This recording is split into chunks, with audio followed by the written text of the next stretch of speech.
যাদের যাদের মন ভেঙেছে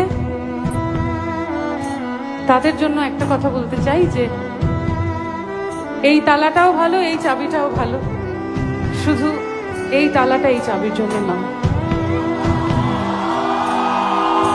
আমি জানি না আমি কি বুম্বাদাকে দেখছি বা এনি চান্স, জানি না, আমি হয়তো হ্যালুসিনেট করি প্রসেনজিৎ চট্টোপাধ্যায়কে মাঝে মাঝে। আর যদি কেউ কখনো তোমায় ছেড়ে চলে যায় তাকে বলে দিও তুমি অন্য কারোর সঙ্গে বের হও।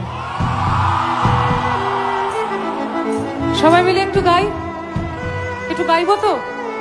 তোমার আমার কথাগুলো প্লিজ একটু মাথায় রেখো, তাহলে জানবো সত্যি সত্যি আমার ভালো।